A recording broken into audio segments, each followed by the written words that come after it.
문학책 펴봅시다. 문학책.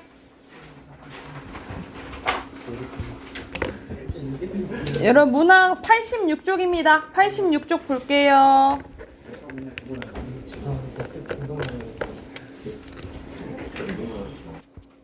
이번 달 말에 한번 모의고사 볼게요. 아셨죠? 그리고 29일은 방학. 방학.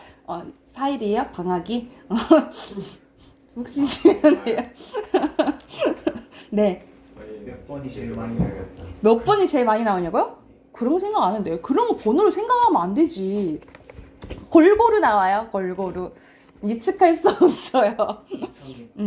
자, 그러면은 문학 가볼게요. 자, 우리 저번 시간 이어 계속 이제 소설 하고 있는데 소설 서술상의 특징과 효과입니다. 먼저 서술에 대해서 나오네요. 서술 방식 중에 서술은 서술자가 독자에게 인물, 사건, 배경 등을 직접적으로 설명하는 방식을 서술이라고 해요. 그래서 우리가 글을 읽다 보면 이런 거 있잖아. 지우가 눈을 뜬다. 지우가 일어난다. 이렇게 쭉 소설 읽다 보면 글로 쭉 돼 있잖아. 그게 다 서술이라고 생각하시면 돼요. 자, 그래서 여기서 나오죠. 작품에서 대화나 묘사가 아닌 것은 모두 다 서술이라고 볼 수 있어요. 그래서 대화나 묘사 방식에 비해 내용 속도 전개가 빠르다라고 기억을 해두시면 됩니다.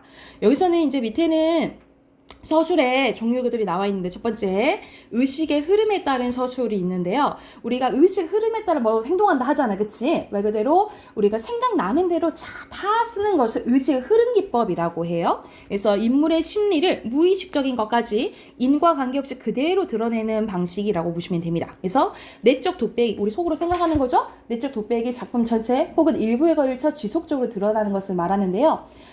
인물의 의식에 대해서 여과 없이 필터 없이 다 알 수 있다라고 생각하시면 됩니다. 독백적 진술은 말 그대로 독백 뭐예요? 혼자 말하는 거지, 그치? 인물의 심리를 그대로 드러내는 서술 방식으로 서술자의 목소리가 중간중간에 인물이 이야기하는 것처럼 나타납니다. 그래서 내적 독백이라고도 하고 인용보는 사용하거나 생략할 수 있어요. 인용보는 우리가 작은 따옴표는 큰 따옴표 같은 거 있잖아요. 그게 나올 수도 있고 안 나올 수도 있다라고 생각하시면 되고 효과는 독자는 인물이 직접 이야기하는 것 같은 느낌을 받는다라고 보시면 돼요. 세 번째입니다. 서술자의 개입이요. 말 그대로 작품 밖의 서술자가 자신의 생각을 드러내거나 작가의 의식을 표출하는 거라고 보시면 되는데 작품 밖의 서술자니까 몇 인칭이야? 3인칭 서술자를 얘기하는 거겠죠. 그렇죠? 그래서 서술자의 목소리가 두드러져 독자가 서술자의 생각을 알 수가 있어요. 그래서 그 종류가 나와 있는데 인물의 심리를 분석하든지 아니면 서술자 그 상황에 대해서 평가하는 게 있는데 이거 우리 배웠잖아. 특히 고전소설에서 나오는 거 뭐라 그러죠? 편집자죠? 논평이라고 배웠죠. 그쵸? 이 부분이라고 볼 수도 있고 또는 어떤 사건 긴 시간 동안 일어난 일을 압축적으로 제시되는 경우를 요약적 제시. 이것도 서술자의 개입 일부분으로 봅니다. 그래서 이렇게 종류가 세 가지 있다라고 생각하시면 돼요. 그러면 오른쪽으로 가서 개념 연습하기 가볼게. 이상의 날개 일부분이 나와 있네요. 우리들은 서로 오해를 하고 있느니라. 설마 아내가 아스피린 대신에 아달린 정향을 나에게 먹여왔을까? 그래서 1인칭 주인공 시점이에요. 그러니까는 아내가 약을 좀 잘못했나? 이렇게 이제 의심을 하는 거야. 나는 그것을 믿을 수 없다. 아내가 그럴 대체 까닭이 없을 것이니. 그러면 나는 날밤을 새면서 도적질을, 계집질을 했나? 정말이지 아니다라는 거죠. 우리 부부는 숙명적으로 발이 맞지 않은 절은 발인 것이다. 그러니까 나랑 아내는 맞아. 안 맞아. 내가 아내나 그제가 오동의 로직을 붙일 필요는 없다. 변해갈 필요도 없다. 사실은 사실대로, 오해는 오대로 그저 끝없이 말을 절뚝거리면서 세상을 걸어가면 되는 것이다. 그렇지 않을까? 그러니까 뭔가 오해가 있고 이러면 서로 이야기를 하면서 풀만 더 하잖아. 근데 우리는 그냥 말 없이 그냥 가면 되는 거 아닐까? 이렇게 생각을 하는 거예요. 이건 대표적인 그치, 의식의 흐름 기법이라고 보시면 되고요. 밑에는 김유정의 만무방 일부입니다. 그것은 작년 응호 이제 인물 이름이에요. 응호와 같이 지주는 땅 주인이잖아요. 그쵸?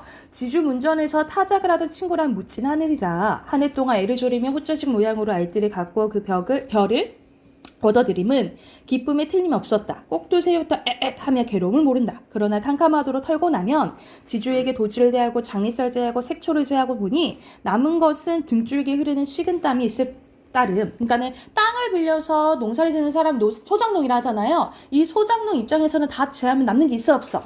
없는 상황을 짤막하게 어떻게 제시하고 있는 거예요? 요약해서 제시하고 있는 거죠. 그쵸? 자, 밑에는 이광수의 무정입니다. 이광수의 무정은 뭐 최초의 현대 소설이라고 이제 평가받는 소설 중에 하나예요. 이제는 영체 말 좀 하자. 영체 이야기를 하자 이 말이야. 영체는 과연 대동강에 푸른 물결을 헤치고 용궁의 객이 되었는가? 물에 빠져 죽었나? 이 얘기를 하는 거예요. 독자 여러분 중에는, 독자 되게 직접적으로 얘기하지, 그치? 독자 여러분 중에는 아마 영체의 죽은 것을 슬퍼하여 눈물을 흘리신 이도 있을지요. 고래로 무슨 이야기에나 나오든 늦도록 일점 혈육이 없던 사람이 아들 아니 낳은 자 없고 아들을 낳은 자 귀남자 아니 되는 법도 없고 물에 빠지면 살아남지 않은 법도 없는 모양으로 영체도 아마 대동강에 빠지려 할 때 죽으려고 했는데 어떤 귀인에게 건짐이 되어 어느 암자의 승이 되었다가 장차 형식이랑 만나서 서로 만나 즐겁게 백년가약을 수비구 다남자. 여기서 수비구 다남자는 그걸 의미해요. 예를 들어서 이제 오래오래 부자로 살게 되는 거, 잘 사는 거를 의미해요. 하려니 하고 소설지는 사람의 좀된 손실을 넘겨보고 혼자 웃으신 일도 있을 겁니다. 하면서 완전 독자에게 말하는 서술자의 모습이 나오죠. 그러면 개입된 거 맞다? 라고 볼 수 있겠죠. 그쵸? 자, 뒤로 넘겨볼게요. 뒤로 넘기면 더 이제 이론이 하나 더 나오는데 대화가 나오네요. 대화는 말 그대로 등장인물들이 주고받는 말이라고 보시면 되겠죠. 사건의 내용과 갈등 관계를 전달하는 서술 방식입니다. 그래서 어떤 역할을 하냐면 사건을 전개하고요. 인물의 행동과 심리를 드러내요. 근데 우리는 대화를 봤을 때 인물의 심리를 추측하는 거예요. 그치? 그래서 우리가 대화를 통해 전개되는 건 다 무슨 제시? 간접 제시라고 보시면 돼요. 간접 제시예요. 간접 제시. 그리고 묘사는요. 시각, 청각 등의 감각을 활용하여 특정 사건이나 장면을 구체적으로 묘사하는 거예요. 그래서 산문은 줄거리 형식을 얘기하죠. 산문 문학에선 특히 인물의 외양과 심리, 행동, 배경 등을 주로 묘사하는데요. 눈으로 보는 것 같은 느낌을 주고, 그러니까 말 그대로 생생한 느낌을 준다 이 말이에요. 그리고 내용의 전개 속도는 서술에 비해 엄청 자세히 표현한다 했잖아. 그러니까 전개 속도가 어떻게 했어요? 느리겠죠, 그쵸? 자, 그러면 우리 앞에는 서술 배웠고요. 지금 대화랑 묘사까지 했어. 우리가 이것을 통해서 작가의 뭐가 드러나죠? 감정, 의도. 우리 소설의 3요소 뭐예요? 소설의 3요소. 소리 하면서 말과 땡. 뒤에서 인물 사건 배경이. 그거는 아니에요. 더 세부적으로 들어가서 그래요. 소설의 3요소. 자, 땡. 글, 서술자, 작가, 하고 싶은 말이 있어야 되잖아, 항상. 주제 주제. 그리고 아까 인물사건 배경 얘기했죠? 인물사건 배경이 여기에 속해요. 어디에 속할까? 어떻게 이루어져 있는지. 구성. 이 구성의 3요소가 인사배요. 인물사건 배경이야. 그리고 이 서술, 대화, 묘사를 통해서 요게 드러나요. 운율 운율이요? 작가마다 다른데 쓰는 스타일이 달라요. 표현이래요. 글 스타일이 달라. 필체, 뭔 체일까? 글이라니까? 문체. 그렇지, 문체예요, 문체. 그래서 소설의 3요소는 주제, 구성, 문체고 이 문체는 무엇을 통해서 드러난다? 서술, 대화, 묘사를 통해서 이 문체가 작가마다 달라진다라고 생각하시면 돼요. 그래서 여러분도 보면 누군가의 글 보면은 이거 누가 쓴 것 같은데? 이런 느낌 받잖아요, 그치? 그게 다 이제 문체라고 생각하시면 될 것 같아요. 자, 밑에는 어조 나옵니다. 어조는 말투라고 생각을 하시면 돼요. 우리가 웃음 유발하면 뭐? 해악적. 자, 풍자는 웃음 유발하지만 플러스 뭐가 있어요? 비꼬는 거, 그치? 비판이 있는 거죠, 그쵸? 그리고 반어적은 말 그대로 반대로 이야기하는 거고. 그리고 표현 방법 중에 비유적 표현이 나오네. 우리가 보통 비유적 표현은 시에서 많이 찾잖아요. 그치? 근데 우리가 시뿐만 아니라 줄글에서도, 줄글 형태에서도 비유법이 다 나와요. 그래서 꼼꼼히 보셔야 되는 게, 뭐 소설과는 조금 멀 수도 있지만, 우리가 모의고사에서 시랑 수필이랑 같이 나온 경우도 있어요. 그때 공통점을 찾는데, 이 수필에서 비유법이 나올 수도 있어요. 그러니까 이 줄글도 잘 봐야 돼요. 예를 들어서 의성어나 의태어가 나오는지 아니면은 비유법이 나오는지 그게 문제로 나오거든요. 그래서 조금 꼼꼼히 보셔야 된다라고 생각하시면 되고 자 밑에는 여러분 현학적이라는 표현이 나오죠. 여러분 현학적 표시해 봐봐. 자, 이 현학적이란 거 무슨 뜻이냐면 자기가 알고 있는 거 있죠. 이 지식을 자랑하는 것을 현학적이라고 해요. 그래서 이 현학적 표현이 소설에서 나올 수도 있지만 시에서도 나올 수도 있거든요. 고려시대 때 어떤 시가가 있냐면 경기체가라는 시 종류가 있어요. 우리가 조선시대 때는 양반이라 하고 고려시대 때는 귀족들이에요. 이 귀족들이 자기가 알고 있는 것을 막 지식을 막 자랑하는 것을 이제 쓴 노래가 경기체가거든요. 그래서 경기체가의 성격이 현학적이라고 봐요. 그래서 현학적은 뭐라고? 알고 있는 거? 자랑하는 거라고 생각하시면 되겠죠? 건이가 현학적이야? 이렇게 보시면 되겠죠? 그리고 관용적 표현입니다. 관용적 표현은 말 그대로 우리 알고 있는 속담, 막 격언 영어 쓰거나 아니면 관용어 쓰면 관용적 표현이라고 하고요. 밑에 방언 및 비속어. 방언은 사투리, 비속어는 우리 욕이지, 그치? 이런 것들이 소설에서 나오다 보면은 어떤 효과가 있냐? 현장감과 현실감을 강조한다라고 생각을 하시면 돼요. 민영아 자는 거 아니지? 현장감과 현실감을 강조한다고 생각하시면 되고 옛날 이야기를 가져오는 걸 고사인용이라고 합니다. 고사인용은 보통 중국 이야기를 갖고 오는 경우가 되게 많아요. 그 부분 보시면 되고 현재 시제의 활용은 생동감 있는 분위기를 가져다주는 효과가 있다라고 기억을 해두시면 됩니다. 그러면 이것도 개념 연습하기 봐볼게요.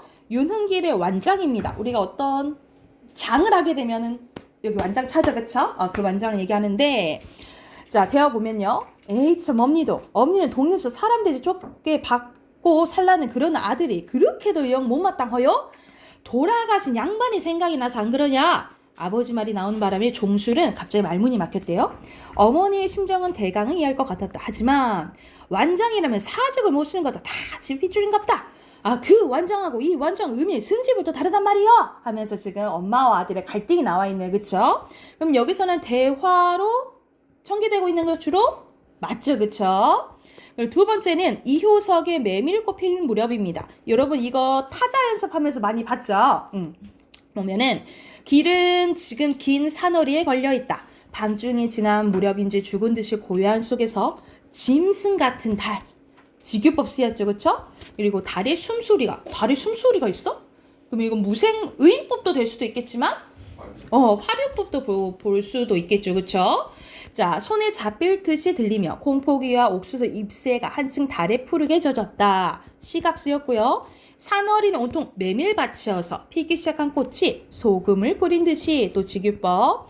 흐뭇한 달빛 숨이 막힐 지형이다. 붉은 대궁이 시각 향기같이 후가 애잔하고 나귀들의 걸음도 시원하대요. 그래서 여기서는 배경 묘사가 제대로 나와 있죠. 그쵸? 그래서 이 메밀꽃 필 무렵은 묘사가 정말 잘 된 작품 중에 하나로 평가받아요. 그래서 기억해 두시면 되고요. 자, 밑에는 현증건을 출건하는 사회입니다. 여기도 대화 위주로 나오네요. 자시고 싶어서 자숙식은 아니지요. 누가 당신께 약주를 거는지 내가 알아낼까요? 저 첫째는 화증이 권하고 둘째는 하이칼라라는 약주를 권하죠. 여기서 우리 하이칼라 라 보시면 돼. 화이트 칼라, 블루 칼라 예전에 막 그런 게 있어서 블루 칼라는 우리가 약간 생산직, 화이트 칼라는 사무실에서 일하는 사람 이렇게 얘기하긴 하거든요. 그래서 물컹물컹한 술 냄새가 방 안에 터진다. 아내에게는 그 말이 너무 어려웠대. 그러니까 대화가 안 됐다 이 말이지. 고만 묵묵히 입을 다물었다. 눈에 보이지 않는 무슨 벽과 자기와 남편 사이에 깔린 듯했다. 남편의 말이 길어질 때마다 아내는 이런 쓰디쓴 경험을 맛보았는데 이런 일은 한두 번이 아니었대요. 이윽고 남편을 기가 막힌 듯 웃고 이렇게 얘기했다는 거야. 또 못 알아듣는군. 묻는 내가 그랬지 마누라의 그런 말 알 수 있겠소. 내가 설명해 드리지. 자세히 들어요. 내게 술을 권하는 것은 화증도 아니고 하이칼라도 아니요. 이 사회라는 것이 내게 술을 권한다. 그러니까 살기 힘들다 이 말이지, 그치? 이 조선사회라는 것이 내게 술을 권한다. 알았어? 팔자가 좋아서 조선에 태어났지. 딴 나라에서는 술이나 얻어먹을 수 있나? 진짜 팔자 좋다는 소리야? 아니잖아. 완전 반어법이죠, 그쵸? 그럼 반어 적어줘? 맞겠죠? 이랬을까요? 그러면 뒤로 넘겨서 뒤로 이제 가면은 수능 대비 문제들이 이제 나오거든요. 두 작품이 나오는데 한번 바로 봐볼게.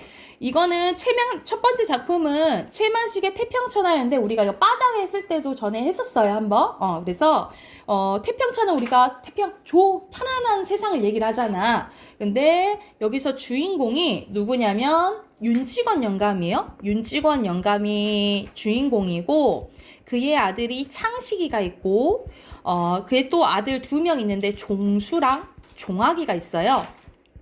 근데 윤직원 영감은 돈과 명예를 다 갖고 싶어 하는 사람이에요. 그걸로 이제 권력이랑 이런 거 편안하게 이제 사는 사람인데, 자, 창식이랑 생각도 안 맞아. 그래서 얘는 도망가먹고 마음에 안 들어. 종수도 마음에 안 들어. 유난히 그나마 쓸만한 게 종학이거든요. 이 손자가, 둘째 손자가 지금 일본에 유학 가 있는 상황이에요. 유학 가 있는 상황인데, 이제 거기 대학교 졸업만 하면 말 그대로 지금의 경찰이 되고 이제 나중에 경찰서장 될 수 있는 그런 인재라고 생각을 해요. 그런 상황에 갑자기 여기 윤주산 창식을 얘기해요. 윤주산은 조끼 호주머니에 간밤에 그 전보 이제 연락이 온 게 된 거예요. 일본에서 부친한테 윤직원 영감한테 올리는 거예요.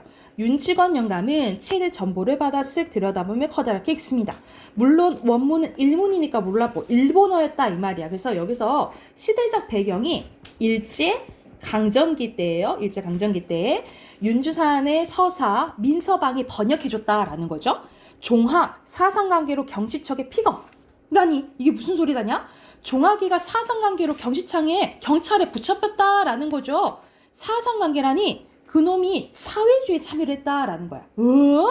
아까보다 더 크게 외치면서 벌떡 뒤로 나둥가라질 뻔하다가 겨우 몸을 가눕니다. 윤직원 영감은 먼저 해서 몽치로 뒤통수를 얻어맞은 것 같이 멍했지만 이번엔 앉아있는 땅이 지함을 해서 수천 길 밑으로 꺼져 내려간 듯 정신이 아찔했습니다. 그러나 그것은 결단코 자기가 믿고 사랑하고 있는 종학이의 신상을 여겨서가 아닙니다. 윤직원 영감은 시방 지금 종학이가 사회주의를 한다는 그 한 가지 사실로 진실로 옛날에 드세던 불화당패가 백길천기로 침노하는 것보다 더 분하고 물론 무서웠던 것입니다. 그래서 여기서는 윤직원 영감이라고 얘기하니까 서술자가 다 설명을 해주죠. 그래서 여기서 시점은 전지죠. 작가 시점이에요. 자, 진나라를 망할 자 호라는 예언을 듣고 변방을 막으려 만리정성을 쌓던 진씨와 그래서 여기서는 옛날 이야기를 가져오죠. 여기서는 고사 인용한 거야, 그지? 그는 진나라가 망할 자 호가 아니고 그의 자식 호의 힘을 눈으로 보지 못하고 죽었으니 오히려 행복이라 하겠습니다. 이건 뭔 말이냐면 진시황이 예언을 듣고 만리장성을 막 쌓았다 했잖아요. 자기 나라가 망할까봐. 근데 사실 이거는 망할 자 호, 오랑캐 호가 호자가 아니라 자식이었던 호의였다라는 소리죠. 근데 이 자식이 나라를 망해먹는 것을 안 보고 죽었으니 진시황은 행복할 거라 이 말이지. 왜냐하면 윤직원 영감은 살아있을 때 지금 망이 가는 것을 보고 만 거잖아. 그래서 이런 식으로 표현한 거야. 그래서 여기가 서술자가 개입한 부분이라고 보시면 돼서 사회주의라니. 윤직원 영감은 사무 사람을 아무나 하나 잡아먹을 때 집이 떠나게 큰 소리로 표현합니다. 그놈이 사회주의라다니. 그게 참말이냐? 참말이요? 하긴 그놈이 작년 여름에 나왔던 때부른 그런 기미를 좀 보이긴 했어요. 그러면 참말이구만. 그럼 참말이요. 윤직원 영감 이마로 얼굴에 땀이 방울방울 배어 오릅니다. 그런 처주울 놈이 깎아 죽여도 아깝지 않은 놈이 그놈이 경찰서장 하라고 되니까 생판 사회주의를 하다가 경찰서에 잡혀? 이런 오옥사 유시로 저 놈이 그놈이 그게 어디 당한 것 같고 지가 사회주의를 해요. 그 부자놈의 자식이 무엇이 못마땅해서 불화당패에 들어 하면서 자 불화당패라는 단어를 통해서 윤직원 영감의 사회주의에 대한 부정적 인식이 드러난다라고 생각하시면 되겠죠. 아무도 숨도 크게 쉬지 못하고 고개를 떨어뜨리고 석계 아니면 앉았을 뿐 윤직원 영감이 잠깐 말을 끊자 방 안은 물을 친 듯이 조용합니다. 오죽이나 좋은 세상이 오죽이나 윤직원 영감은 팔에 불을 거둔 주먹으로 딱 방바닥을 땅 치면서 성남황소가 영각을 하듯이 직유법 나왔지 그치? 이런 식으로 비유적 표현도 나온다고요. 자 화적패가 있다냐 불화당 같은 수령들이 있더냐 재산이 있대야 도적놈의 것이요 목숨은 파리 목숨 같던 말세 다 지나가고 자 보아라 거리에는 순사가 있고 이 순사를 통해서 또 일제강점기 할 수 있겠죠 그쵸? 골골마다 공명한 정사들이 있고 오죽이나 좋은 세상이요. 진짜 우리가 봤을 때 좋은 세상이야? 아니잖아. 남은 수십만 명 동병을 하여서 우리 조선놈을 보호해준다라고 생각을 해요. 오죽이나 고마운 세상이요. 제것지는 앉아서 편하게 살 태평 세상. 이걸 태평천하라고 하는 것이요. 라고 얘기를 하는 거야. 그래서 이 태평천하라는 단어가 이제 나오잖아요. 제목이. 이 단어를 통해서 뭘 할 수 있냐? 윤직원 영감의 왜곡된 역사의식이 드러난다라고 보시면 되겠죠. 그래서 태평천하가 그 태평천하가 우리가 봤을 때 아니구나라는 걸 알 수가 있잖아. 그치? 대표적인 단어법이고요. 그리고 이 말하는 걸 통해서 우리가 윤직원 영감을 부정적으로 보일 거 아니야. 그치? 그래서 전체적으로 표현 방법이 풍자도 드러난다라고 생각하시면 돼요.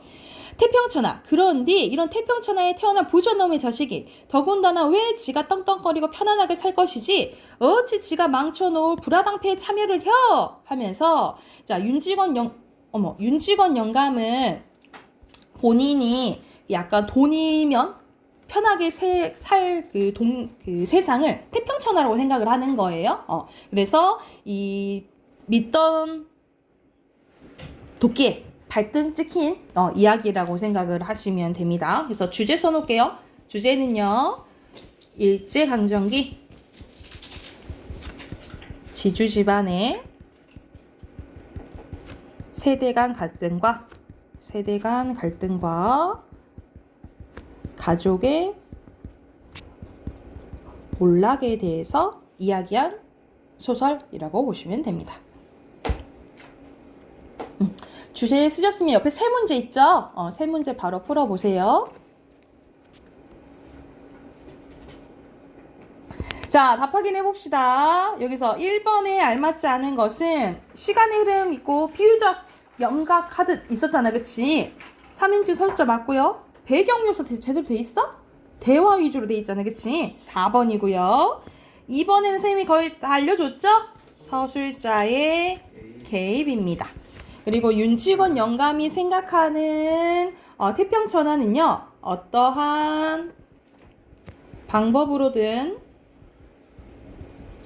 돈과 재산을 지킬 수 있는 세상. 답은 이렇게 적혀져 있는데 사실 뭐 간단하게 돈과 재산만 있으면 편하게 사는 세상. 그렇게 써도 돼요. 그렇게 쓰셔도 돼요. 이해됐죠? 답은 이렇게 적혀져 있는데 그렇게 쓰셔도 될 것 같아요. 자, 두 번째 거 작품 바로 해볼게요. 이청준의 눈길이라는 작품이거든요. 이건 이제 어머니의 사랑을 담은 작품인데요. 바로 한번 봐볼게. 고등학교 1학년 때 형의 주벽으로 가게가 파산을 겪은 뒤로부터 그리고 마침내 그 형이 세 조카의 그 아이의 홀 어머니까지 포함한 모든 장남의 책임을 내게 떠맡기고 그래서 1인칭 주인공 시점이에요. 세상을 떠난 뒤로 이 일은 줄곧 그렇게만 되온 셈이다. 고등학교와 대학교의 군영 3년을 치러내는 동안 여기서 노인은 자신의 어머니 얘기하는 거예요. 근데 어머니를 어머니라 하지 않고 뭐라 불러? 노인이라고 불러. 그만큼 어머니와의 거리감을 나타내는 호칭이라고 보시면 됩니다. 내게 아무것도 나 기르는 사람의 몫을 못했고 그러니까 엄마 노릇을 했어 못했어? 못했다는 거야. 나는 또 나대로 그 고등학교와 대학교의 군영의 의미를 치르고 나와서도 자식놈의 도리를 엄두를 못 냈다. 노인이 내게 베푼 바가 없어서가 아니라 그럴 처지도 못 되었기 때문이다. 나는 나대로 형이 내게 떠맡기고 간 장남의 책임을 감당하기를 사양치 않을 수가 없었기 때문이다. 노인과 나는 결국 그런 식으로 서로 주고받을 것이 없는 처지였다. 노인은 그 누구보다 그것을 잘 알고 있었대요. 그렇기 때문에 내게 대해서 소망도 원망도 있을 수 없었다. 그러니까 서로 어떤 사이야? 서로 주고받을 게 없는 사이로 이제 자라왔던 거예요. K시를 공부하며 고등학교 1학년을 보내고 있던 나는 그래서 지금 과거를 회상하는 부분이에요. 형이 재산을 탕진해 집을 팔았다는 소식을 듣고 고향에 오게 됩니다. 당시 노인은 나에게 상처를 주지 않으려고 왜냐면 1학년 때였잖아. 새 집주인의 양해를 얻어 내가 그 집에서 하룻밤을 잘 수 있게 해주는데 다음날 새벽 노인은 눈길을 헤치며 차 타는 곳까지 나를 바래줘 준 후에 홀로 눈길을 되돌아오게 돼요. 그리고 여기서 상황은 무슨 상황이냐면 이 노인 집에 나와 나의 아내가 이제 뭔 때문에 잠깐 하루 오게 돼요. 그래서 이제 하룻밤 자게 되는데 이 며느리 이제 어머니 입장에서 며느리지? 며느리와 이제 어머니가 대화하는 과정이라고 보시면 돼요. 그래서 이때 일, 줄거리 때 이때 일 있자. 이걸 이제 회상하면서 이야기하는 부분인 거야. 그리고 이 나는 자는 척하면서 그 대화를 듣고 있어요. 길을 혼자 가시던 그때 일을 말씀하세요 하고 아내가 얘기하니까 눈길을 혼자 돌아가다 보니 그 길은 아직도 우리 둘 말고는 아무도 지나갈 사람이 오지 않았겠냐. 눈발이 그친 신장로 눈 위에 저하고 나하고 둘이 걸어온 발자국만 나란히 이어져 있구나. 그래서 어머님은 그 발자국 때문에 아들 생각이 더 간절하셨겠네요. 간절하다 뿐이었겠냐? 신장로 지나고 산길을 들어서 굽이굽이 돌아 그 몹쓸 발자국들에 아직도 도란도란 그 악의 목소리나 따뜻한 온기가 남아있는 듯만 싶었지. 산 비둘기만 푸득 날아올라도 저 악은 넋이 새가 되어 다시 돌아온 듯 놀라지고 나무들이 눈을 쓰고 서 있는 것만 보아도 뒤에서 금세 저 악의 모습이 뛰어나올 것만 싶었지. 하다 보니 나는 굽이굽이 애지기면 그 산길을 저 악의 발자국만 따라 밟고 나왔더니라. 내 자서가 너하고 둘이 온 길이 이제 이 몹쓸 들근 갖고 너를 보내고 돌아가고 있구나 하고.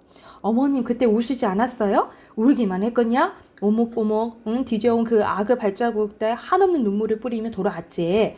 내 자서가 부디 몸이나 성이 지내거라. 부디 너라도 좋은 타서 복받고 살거라. 눈앞이 가리도록 눈물을 떨구면서 눈물로 저 악의 앞길만 비우고 나왔지. 노인의 이야기는 이제 거의 다 끝나가고 있는 것 같았다. 아내는 이제 할 말이 잊은 듯 입을 조용히 다물고 있었다. 그러니까 그런 이야기를 들으니까 사실 그 나는 엄마가 나를 전혀 사랑하지 않고 서로 주고받은 게 없다라고 생각을 했는데 이 이야기를 들어보면 엄마가 나를 정말 좀 사랑했구나 하는 게 느껴지잖아요. 그렇죠? 그런데 그 서두를 것도 없는 길이라 그런저런 시름 없이 걸어온 발걸음이 그래도 어느 참에 동네 뒷산을 당도해 있었구나. 그렇지만 나는 그 길로 차마 동네를 바로 들어갈 수가 없어서 잿등이로 눈을 쓸고 아직도 한참이나 시간을 기다리고 앉아 있었다라는 걸 바로 동네 못 들어가고 이제 어머님도 이제 돌아가실 거처가 없어져서 그런 거 아니에요? 라고 이게 얘기를 한 거야. 한동안 조용히 입을 다물고 있던 아내가 이제 더 이상 참을 수가 없어진 듯 갑자기 노인을 추궁하고 나섰대. 그녀의 목소리는 이제 울먹임 때문에 떨리고 있었다. 나 역시 이제 더 이상 노인을 참을 수가 없었는데 그제나마 노인을 가로막고 싶었다. 아내의 추궁에 대한 그 노인의 대꾸가 너무나 두려웠다. 노인의 대답을 들을 수가 없었다. 하지만 그 역시도 불가능한 일이었는데 나는 아직도 눈을 뜰 수가 없었다. 불빛 아래 눈을 뜨고 일어날 수가 없었는데 사지가 마비가 된 듯이 가라앉고 있는 것은 아니었는데 졸음기가 아직도 아쉬워서도 아니었다. 눈꺼풀 밑으로 뜨거운 것이 차올랐다라는 거죠. 그러니까 그 이야기를 들으니까 내가 눈물이 난 거지, 그치? 아내와 노인 앞에 보일 수 없었다. 그것이 너무나도 부끄러웠기 때문이라는 거죠. 아내는 이번에도 그러는 나를 알고 있었던 것 같았다. 여보, 이제 좀 일어나 보세요. 일어나서 당신도 좀 말 좀 해보세요. 그녀가 느닷없이 나를 막 세차게 흔들어 깨웠대. 그녀의 음성이 이제 거의 울부짖음에 가까웠다. 그래도 나는 일어날 수가 없었다. 뜨거운 것을 숨기기 위해 눈꺼풀을 꾹꾹 눌러 참으면서 내쳐 잠이 든 척 버틸 수밖에 없었다. 음성이 아직 흐트러지지 않고 있는 건 오히려 그 노인뿐이었는데 가만두거라. 아침을 나서기도 피곤할 것인데 고나게 자고 있는 사람 못하러 그러냐? 하고 이제 어머니는 말려는 거죠. 그렇죠? 노인은 이따 아내의 행동을 말려두고 나서 아직도 그 옛 이야기를 하려는 듯 아득하고 차분한 음성으로 당신의 남은 이야기를 끝맺어가고 있었는데 그런데 이것만은 네가 잘못한 것 같구나. 그때 내가 뒷산 잿등에서 동네를 바로 들어가지 못하고 있었던 거 말이다. 그건 내가 갈 데가 없어서 그랬던 게 아니란다. 산 사람 목숨인데 설마 그때라고 누구네 문간방 한 칸이라도 산 몸뚱이 깃들인데 마련이 안 됐었겠냐.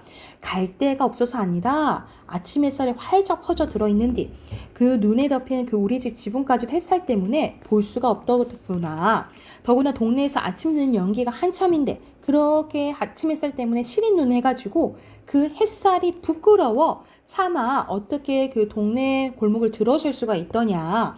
그놈의 맑은 햇살이 부끄러워서 그런 엄두가 안 생겨 나더구나. 시린 눈을 좀 가라앉히고자 그래서 앉아 있었다라는 거예요. 그러니까는 다른 집 딱 동네들은 이제 밥한다고 이제 연기가 올라가고 그러는데 사실 왜 이제 시린 눈을 했다라고 하냐면 사실 아들 때문에 얘기를 하지만 자신이 그 집을 못 지켜낸 거잖아. 그치? 그리고 그 지켜내지 못한 집 때문에 가족이 흩어지게 된 거잖아요. 그렇죠? 그래서 여기서는 이제 어머니의 좀 그 과정을 지키지 못한 죄책감이 드러난다라고 보시면 되겠죠. 그래서 이게 이제 이 이야기 듣고 내가 엄마가 그래도 나를 사랑했었구나.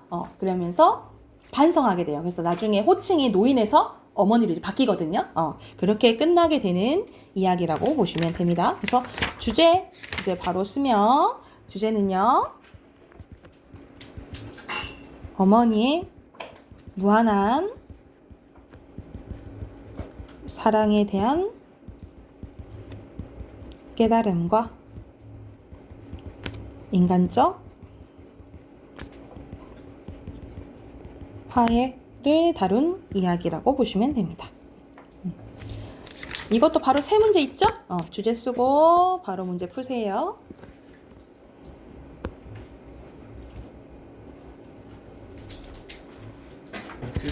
슬퍼요? 감수성이 아주 풍부하신데 오늘? 자, 4번 답 확인해 볼게요. 적절한 거는 여기서는 대화 위주죠. 그쵸? 2번이고요. 자, 5번에 알맞지 않은 것은 여기서는 발자국은 엄마의 아들에 대한 사랑이 드러나는 거잖아요. 그치? 거리가 많이죠? 5번이고요. 6번은 마지막에 거의 얘기해 줬잖아. 그치? 5번입니다. 내가 죄책감 있으니까 미안한 것도 같지 않아요? 아니요. 죄책감, 자기에 대한 게 더 커요. 어머니가 자기에 대한. 노인의 심리니까. 어려워.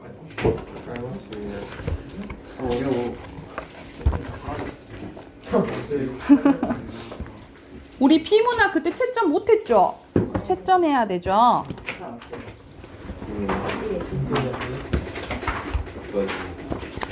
92쪽.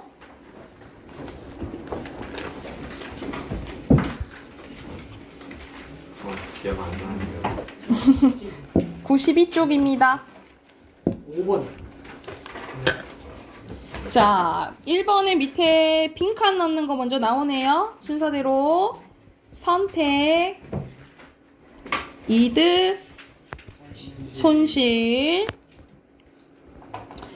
오른쪽에 손실, 이득이고요. 그리고 밑에는 또 이득, 손실. 그래서 긍정적인 틀에는 확실한 이득을 주는 데 선택하고 부정적인 틀에는 불확실한 손실을 주는 데 선택한다 했잖아요. 그치? 그럼 보기 상황에서 사람들은 여기서는 긍정적인 상황이야? 부정적인 상황이야? 부정적인 상황인 거죠. 그러면 불확실한 걸 선택하겠지. 그치? 그렇죠. 그래서 여기서는 요 상황을 부정적인 틀로 인식할 것이기 때문에 프로그램 나를 선택하는 사람들이 많을 것이다. 이렇게 예측할 수 있겠죠? 가가 맞지? 왜 가가 맞아요? 제 생각이. 그 너의 생각. 오른쪽으로 가서 여기서는 보기와 관련된 거는 관요도에서 설명한 게 다 포함이 되죠. 그래서 2, 3, 4문단이 다 포함이 되고요. 그리고 4번에 관련된 거 순서대로 5, 5, X. 이건 개인적 상황 요인이 아니고 상황적 요인이에요. 그리고 5입니다. 자, 뒤로 넘기면 그 우리 거울체계랑 그거 했었죠? 심리학체계 기억나지? 여기서는 리버번이 이걸 통합했잖아. 그쵸? 적절한 거 1번이고요. 그리고 2번에는 여기서는 순서가 있다라고 했지. 먼저 거울체계 작동하고 심리학체계 작동한다 했어요. 3번이고요. 그리고 3번에 알맞지 않은 것은 여기서는 상황이 여의치 않아서 돕지 않은 건 공감을 할 수 없어? 이건 여의치 않아서 그런 거잖아. 그치? 4번이죠. 상관없지. 그리고 4번의 문제는 셀리의 입장을 알 수 있는지가 중요한 거잖아. 그치? 셀리는 모르겠죠. 그쵸? N이 그 구슬을 상자에 옮기고 모르잖아. 그쵸? 그러면 알맞지 않은 것은 3번이에요? 5번. 4번. 1번. 어? 뭐야? 1번, 3번, 4번 다 나왔어 지금? 5번. 5번은 없어? 2번은 없어? 2번. 2번이 또 안 나와. 여기 알맞지 않은 거잖아. 4번이죠. 아. 셀리 마음에 공감한 아동들이 N이 구슬의 상자를 옮겼다는 것을 알고 있어요? 피들이 몰라요. 모르잖아, 그치? 네. 셀리 마음 알면은 그 모르는 거죠. 옮긴 거 모르죠, 그쵸? 여기 그 자, 뒤로 넘겨봅시다. 일본어로 쓰는 자, 여기서는 이제 시각 자료와 관련된 내용 나오거든요. 시각 자료와 관련된 내용 나오는데, 바로 본문 봐볼게요. 이거는 이런 식으로 시각 자료가 나와요. 그래서 이 시각 자료와 관련된 본문을 바로 찾아가지고 내용 일치 문제를 바로바로 푸는 문제라고 생각하시면 돼요. 자, 여기서는 박테리오 파지에 대해서 나옵니다. 박테리오 파지는 이게 없어졌네 갑자기. 어디 갔어?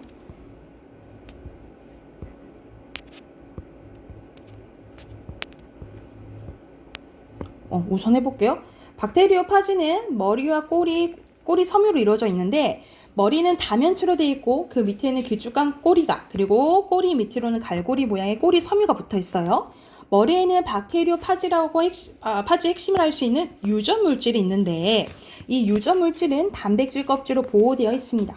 꼬리는 머릿속에 유전 물질이 세균을 이동하는 통로 역할을 하며 꼬리 섬유는 세균을 단단히 이렇게 달라붙는 기능을 한대. 박테리오 파지는 증식을 위해서 세균을 이용을 하는데요. 박테리오 파지가 세균을 만나면 우선 꼬리 섬유가 세균의 세포막을 표면에 존재하는 특정한 단백질, 다당류 등을 인식하여 복제를 위해 이용할 수 있는 세균 인질의 여부를 확인하는데 먼저 확인 여부를 하고 이용이 가능한 세균이면 갈고리 모양의 꼬리 섬유로 세균에 탁 달라붙는 거야. 그래서 세균 표면에 자리를 잡은 박테리오 파지는 머리에 들어있는 유전 물질만을 침투시킨대요. 세균 내부로 침투한 박테리오 파지 유전 물질은 세균의 DNA를 분해하고 그리고 세균의 내부 물질과 여러 효소 등을 이용하여 새로운 박테리오 파지를 형성할 유전 물질과 단백질을 만들어내는 거예요. 이렇게 만들어진 유전 물질과 단백질을 조립되면 새로운 박테리오 파지가 복제되는 거예요. 그래서 여기서는 박테리오 파지 복제하는 과정에 대해서 얘기 나왔다라고 보시면 되고요. 이 박테리오 파지는 독성 파지와 용원성 파지가 있는데요. 독성 파지는 충분한 양의 박테리오 파지가 복제되면 복제를 중단하고 세균의 세포벽을 파괴하는 효소를 만듭니다. 그리고 이 효소로 세균의 세포벽을 터뜨리고 외부로 쏟아져 나오는데 그러면 여기서 봐봐. 이렇게 외부로 쏟아져 나오지. 그러면 이게 독성 파지에 대한 설명인 거 알 수가 있겠잖아요. 그렇죠? 이와 달리 용원성 파지는요. 세균을 이용하는 것은 독성 파지와 같지만 세균을 파괴하지는 않는데 대신 세균 속에서 계속 기생해서 세균이 분열함에 따라 같이 늘어난다라는 거죠. 그래서 계속 살면 용원성 파지고 이렇게 쏟아져 나오면 뭔 거야? 독성 파지인 거예요. 그러면 오른쪽 가보면 여기서는 어떤 과정이 나와요? 박테리오 파지의 복제 과정이 나오는 거죠. 복제 과정이고 그리고 밑에는 복제 과정의 순서죠. 가장 먼저 일어날 거는 뭐야? 이게 유무 확인해야 된다고 했잖아. 그치? 디귿. 그 다음에 그럼 넣어야겠죠. DNA 넣어야겠죠. 유전 물질 넣어야겠죠. 니은. 그 다음에 리을. 마지막 기억. 오케이. 그리고 독성 파지는 쏟아져 나온다 했죠. BA이고요. 자, 여기서 보자. A의 결과 이용 가능한 세균으로 판명이 나면 B의 과정이 이루어질 수 없어요? 그냥 A의 네. 세균 판명이 나면 안 이루어진다 했잖아. 먼저 그 가능하면 들어간다 했잖아. 오죠. 그 다음에 세균 속에서 기생하다 세균을 분열하는 과정에 새로운 박테리오 파지가 돼요? 아니요. 분열 아니고 복제된 다음에 되는 거잖아. 그치? X고요. 그리고 터져 나온 거 독성 파지? 맞죠? 그쵸? 4번 맞나요? 침투해서 새로운 유전물질 만드는 거 네. 맞죠?